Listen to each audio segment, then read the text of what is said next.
พี่น้องไงหลังจากมาแต่ถามเจ้าของที่ดินเนาะแล้วก็เจ้าของอันโฮงสีเพิ่นพี่น้องเอาละก็สิได้เข้ามาเยี่ยมยามเจ้าเพิ่นนี่แหละพี่น้องหลังจากบ่ได้มาเมื่อวานเลยสบายดีเด้อน้องๆแล้วก็เอ้ยบัวสีน้ำเด้อแอง มื้อนี้ก็ซื้อของฝากมาต้อนคือเก่าเด้ออันนี้ก็เป็นเงินของทางแม่ตู้คือเก่าพี่น้องไงเนาะเป็นปิ้งไก่เด้อโดยเป็นปิ้งไก่นะโดยแม่ตู้ USA ขอบใจแม่ตู้ซีดี โดย เด้อขอให้สุขภาพแข็งแรงให้ร่ำให้รวย โดย ให้มันให้ยืนอายุความมันยืนเด้อแม่ตู้เอ้ยที่ทางอาหาร โดยมื้อนี้ก็มาสอบถามเรื่องอันนั้นเขาเด้อกูดังหงสีเก่าเขาหั่นนะทางเวลาก็เขาไปสอบถามเพิ่นเรียบร้อยแล้ว คือมันเป็นแบบนี้เนาะเดี๋ยวจะบอกให้ฟังเด้อทางเอื้อยดวงตะวันเนาะคือทางประเทศไทยผู้ที่ว่าเพิ่นฝากเงินสมทบมาช่วยเรื่องดินหั่นเพิ่นว่าสงสารชุมเจ้าแหละว่าให้ทางวลานี่ไปเว้าขอทางเจ้าของดินหั่นว่าอยากเศร้าแล้วให้ชุมเจ้าเข้าไปอยู่ในหั่น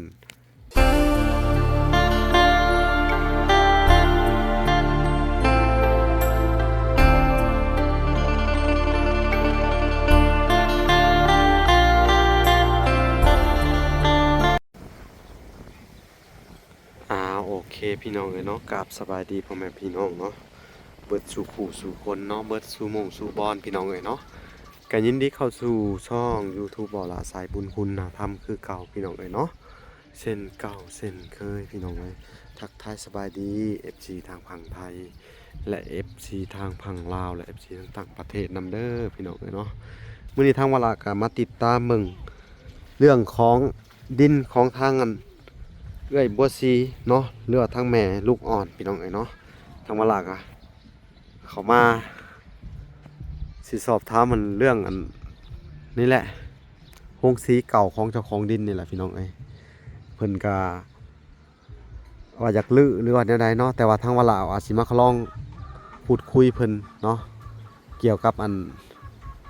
ทางเอื้อยเพิ่นเนาะทางเอื้อยดวงตะวันจากทางประเทศไทยพี่น้องเนาะเพิ่นก็ฝากเงินมาสมทบซื้อดินเนาะให้ทางครอบครัวบัวสีนี่แหละพี่น้องก็เป็นเงินอยู่ 2,000 เนาะพี่น้องเนาะอีกส่วน500เพิ่นก็ว่าให้ค่าน้ำค่าไฟวันละเนาะแล้วเพิ่นก็ว่าอยากสอบถามเบิ่งว่าถ้าเพิ่นบ่ขายก็ว่าสิลองเซาเนาะเพิ่นอยากเซาว่าเดือนหนึงเท่าใดหยังนี่นะพี่น้องให้เราให้ทางครอบครัวเอื้อยบัวสีแม่ลูกอ่อนให้มาอยู่นี่พักผ่อนอยู่ก่อนเป็นชั่วคราวพี่น้องเนาะเขาก็แอมนั่นแหละก็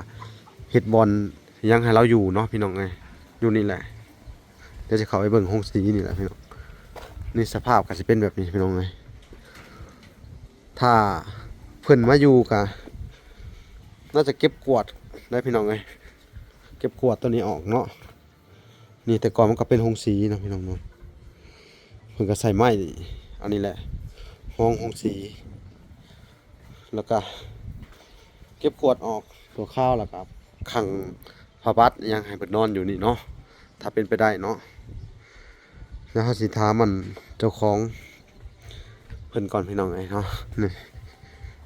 บ่ฮู้ว่าเพิ่นไปไสเนาะสบายดี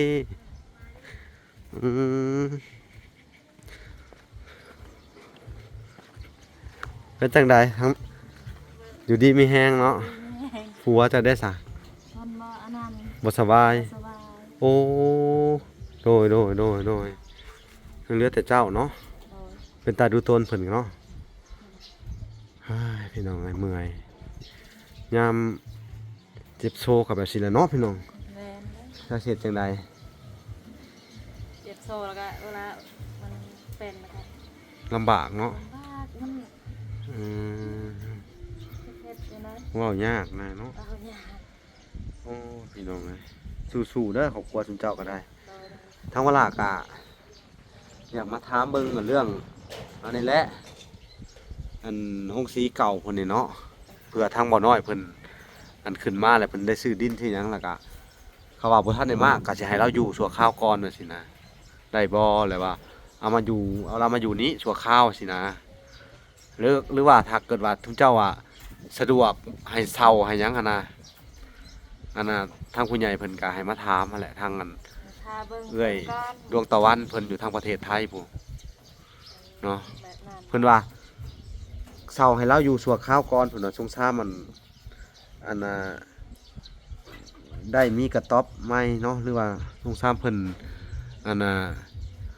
มีกระต๊อบว่าซั่น อยู่ ซะ ได้อันนั้นบ่ อยู่กะเขาไปอยู่ในนั่นแหละนะคือว่าเอาผ้าคลุมข้างนอกแล้วก็ให้เราอยู่แบบว่าอยู่ชั่วคราวไปสินะคำว่าสมมุติว่าบ่น้อยเพิ่นซื้อดินซื้อหยังเรียบร้อยแล้วนะ เนาะเพิ่นว่าคำว่าเป็นไปได้ก็อยากเช่าหั่นแหละนั่นซะเช่าให้เราอยู่ชั่วคราวว่าซี่เนาะ ถามผัวก่อนจะเป็นอะไรเด้อมื้อนี้ยังลุกบ่ได้ โอ้มาแต่ปัวเนาะ มาติปัว ฮักกะมาฮอดนี่บ่ แล้วก็มาสบายแล้วโอ้ย เป็นไข่นะ เวลาเป็นก็เป็นไข้นะ อืม หนาว ต้นน้ำฮ้อนๆเนาะ หนาวกันฮ้อนเจ็บก็ อา ธรร ก ม ร ดา ป่วยพี่น้องเอ้ยส่วนหลายก็ค่อนข้างจะเป็นไข่เป็นหยังอะเนาะอื จะ ม เป็นไข้ก็บ่แม่นจะเป็นก็ได้อีกพยาธิเพิ่นนะ อือฮึ เว้ายากนะ เนาะแต่ก่อนเจ้าก็ขายเครื่องเลยเนาะหั่นมักใหญ่เนาะ บ่ได้ขาย โอ้ เฮ็ดไว้ซื่อ โอ้ห้านนี่ของเพื่อนทุกเจ้านี่ถ้าเฮ็ดขายเครื่องนี่คักอยู่ได้นี่ ๆครับเฮ็ดแต่หึง เฮาบ่ได้ขายเครื่องเนาะมันเป็นหมู่บ้านบ่ค่อยใหญ่ปานใดบ่หรือได หมู่บ้านนี่ซ้ำนี่ละบ้านมันบ่ได้ใหญ่ปานใด ก็ขายเครื่องก็มันยากๆแน่เนาะ ยากกว่าอันนั้นเขาก็ไปซื้ออยู่ไปซุ่ม อืมโดย ก็ได้ก็บ่ได้หลายนะธรรมดา โอ้เพิ่นมาเลยสบายดี ย่าง โอ้จ่อยเนาะโซพี่น้องเอ้ยโอ้สิซักยา สักยาวคุมือ ชักยาเนี่ยนะ สัก ชักยาแก้เมื่อยนี่บ่หรือว่าชักร้ายกับบอดี้ได้ฮะตรงไปน่ะเนาะหรือแนวใด ห้ากระลองหวาน ฮะก็ลองซักเนาะ จ้ะ อืม สักดีกระเพาะดีจัง เนาะลำบากสู้ๆเด้อเจ้าเด้อ ขอให้หายไว โตจนจ่อย ๆตัวจนจ่อยเนาะ ทางนี้รีบเลยนะ อืม ทางยาลาย เออ ทางนี้ดี แม่น ตะกี้มันแรกนี่ย้ายคนใหญ่ทำเจ้า อืมคนอ้วนตะกี้เนาะ ครับโดยธรรมดาแหละเรียน อืมคือธรรมดา ก็อันนี้แหละ อยากมาท้ามมันเบิ่งเจ้าอันละเรื่องของอันนี่แหละห้องสีเก่าเจ้านี่นะเพิ่นว่าถ้าเจ้าบ่ทันนั่นมากก็เพิ่นว่าอยากเศร้าเพิ่นว่าเศร้าให้พวกนั้นอยู่ว่าจังไดถ้าบ่ทันได้มากก็ เจ้า เออ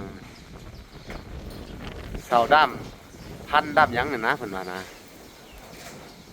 หรือว่าจังไดถ้าบ่ทันได้มากสงสารว่าไงก็สงสารมันรับมีกระต๊อบนะหรือใดๆก็แล้วแต่เจ้าดอก อันนี้มาถามมึงซื้อเพิ่นให้มาถามเนาะ เจ้า อืมโดยว่าสิเข้ามาตั้งแต่เมื่อวานนี่พุ่นแหละครับไปซอยทางครอบครัวบ้านปงเพิ่นเฮ็ดเฮือนเฮ็ดหยังอะนะทางซาวลีทางนั้นน่ะเนาะเพิ่นเข้ามาหาเจ้า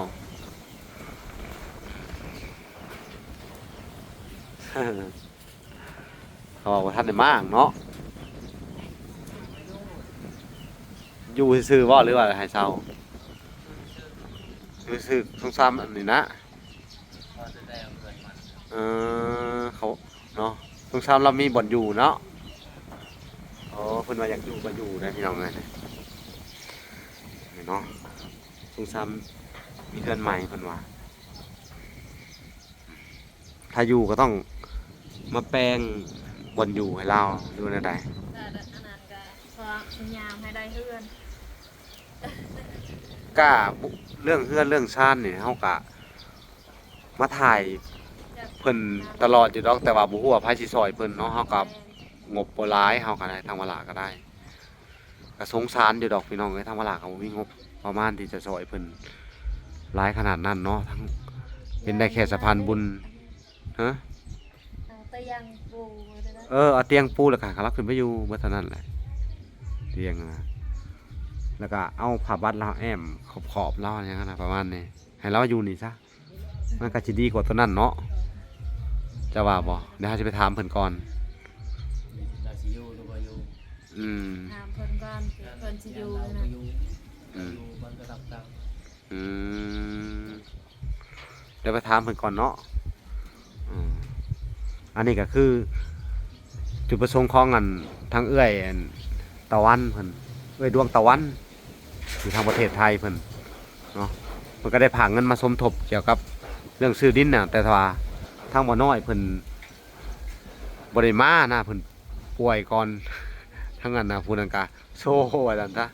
บ่สบายเนาะเจ็บเป็นเอ็นอุ่นเลยเนาะไปเฮ็ดจังไดก็เลยมาถามเบิ่งเนาะเดี๋ยวเฮาจะเข้าไปถามเพิ่นเบิ่งอีกทีหนึงเด้อพี่น้องเอ้ยเนาะว่าเพิ่นสิมาอยู่บ่ทางเจ้าของเพิ่นก็อนุญาตอยู่แล้วพี่น้องเอ้ยก็ถือว่าเพิ่นบ่ให้เช่าดอกเพิ่นว่าเนาะเพิ่นก็ให้อนุญาตมาอยู่แต่ว่าบ่ฮู้ว่าเราสิอยู่บ่หรือหยังใดเนาะพูดพี่น้องเอ้ยเดี๋ยวเฮาสิเข้าไปหาเพิ่นเนาะอยู่พุ่นแหละพี่น้องเอ้ยโอเคพี่น้องเอ้ยหลังจากมาแต่ถามเจ้าของที่ดินเนาะแล้วก็เจ้าของอันโรงสีเพิ่นพี่น้องเอาละก็สิได้เข้ามาเยี่ยมยามเจ้าเพิ่นนี่แหละพี่น้องหลังจากบ่ได้มาเมื่อวานเลยสบายดีเด้อน้องๆแล้วก็ได้บัวสีน้ำเด้อฮะแอง มื้อนี้ก็ซื้อของมาฝากมาต้อนคือเก่าเด้ออันนี้ก็เป็นเงินของทางแม่ตู้คือเก่าพี่น้องไงเนาะเป็นปิ้งไก่เด้อโดยเป็นปิ้งไก่ ขอบคุณและเอฟซีมาโต้ โดยแม่ตู้ USA ขอบใจและ ใน มา ตัว โต้ ซีดีดี โดย แรงเด้อขอให้สุขภาพแข็งแรงให้ร่ำให้รวย โดย ให้มันให้ยืนอายุความมันยืนเด้อในตัวที่ทางอาหาร โดยโดยโดย เจริญเด้อตาหนาเด้อ โดยโดยโดย ดีแรงมันยืนสักนิดในตัวสุขภาพแข็งแรงซะ โดยโดยโดยโดย ไปให้ร่ำให้รวยให้โชคให้ลาบในตัวจักถึงสาธุมันยืน สาธุเนาะมื้อนี้ก็มาสอบถามเรื่องอันนั้นเขาเด้อกูดังหงสีเก่าเขาหั่นนะทางเวลาก็เขาไปสอบถามเพิ่นเรียบร้อยแล้ว คือมันเป็นแบบนี้เนาะเดี๋ยวสิบอกให้ฟังเด้อทางเอื้อยดวงตะวันเนาะคือทางประเทศไทยผู้ที่ว่าเพิ่นฝากเงินสมทบมาช่วยเรื่องดินหั่นเพิ่นว่าสงสารชุมเจ้าแล้วว่าให้ทางวลานี่ไปเว้าขอทางเจ้าของดินหั่นว่าอยากเศร้าแล้วให้ชุมเจ้าเขาไปอยู่ในหั่น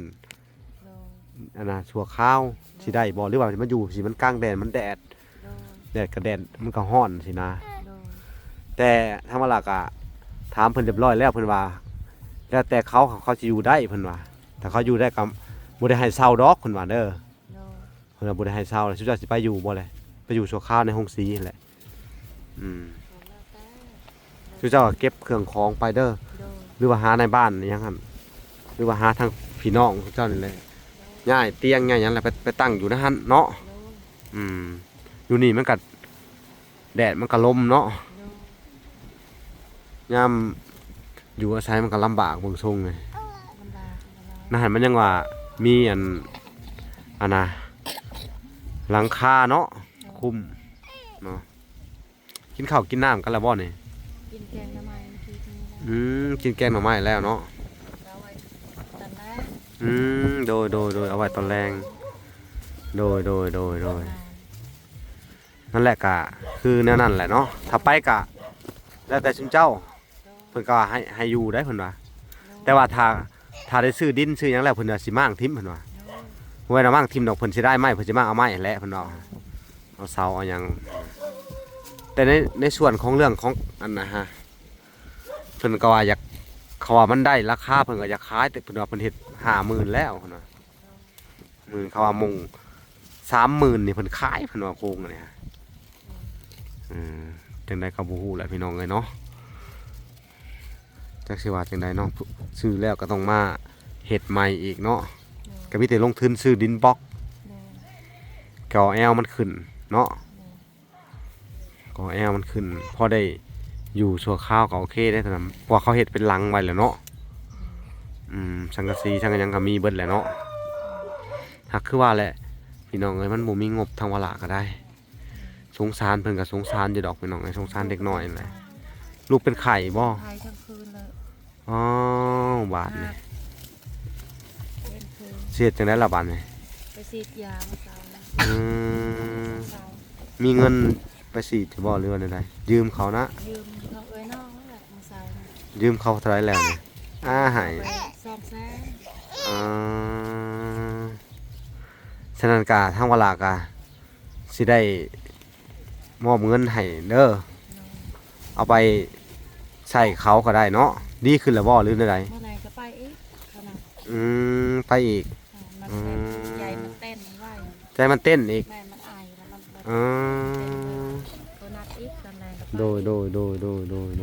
ไปแต่เช้า อ่า เช้า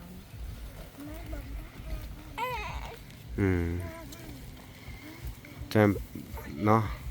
น้องเอ้ยทางน้องแองกะหายแล้วเป็นบ่สบายเนาะโอ้ยเนาะพี่น้องเอ้ยทางวลากะสิใช้งบประมาณของทางแม่ตู้เด้อเพิ่นก็บอกไว้กับวลาว่าถ้าพบพ่อครอบครัวทุกข์ยากหรือลำบากตอนนี้เด็กน้อยเพิ่นลำบากบ่มีเงินไปรักษาสิกะ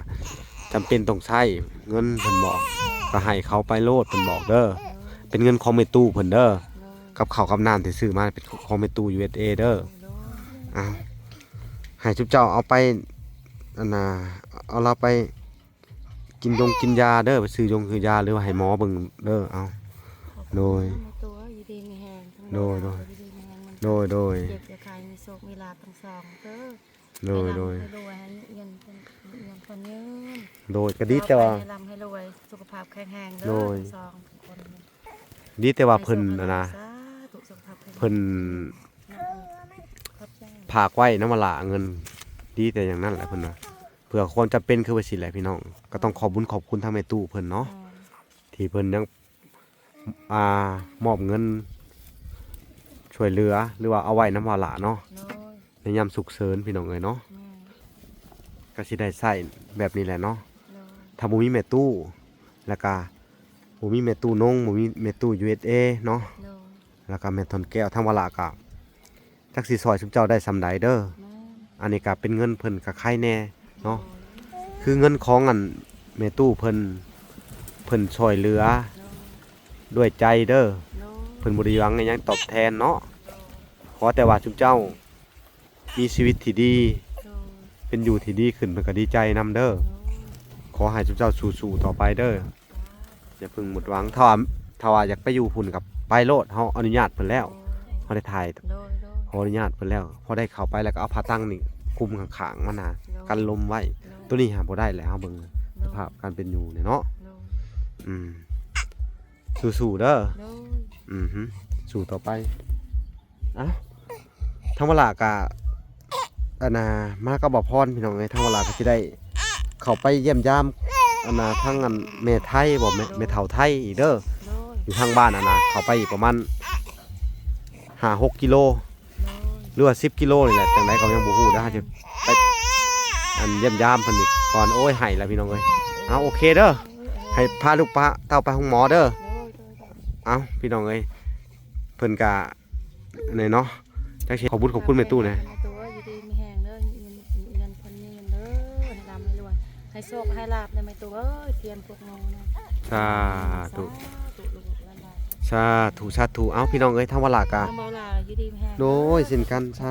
ธุเนาะสู้ๆเด้อทั้งวลากะสิได้ออกเดินทางก่อนพี่น้องเอ้ยเนาะ โดย มีแต่ว่ามาสอบถามซ้ำนี่แหละเด้อ โดย ทั้งวลากะสิได้ขอตัวลำลาไปก่อนพี่น้องเอ้ยคลิปนี้ก็ได้ฝากไปติดตามคลิปตอนต่อไปเนาะ คลิปนี้ขอกล่าวคำว่าสวัสดีเด้อและสวัสดีพี่น้องเอ้ยพอกันใหม่บ๊ายบาย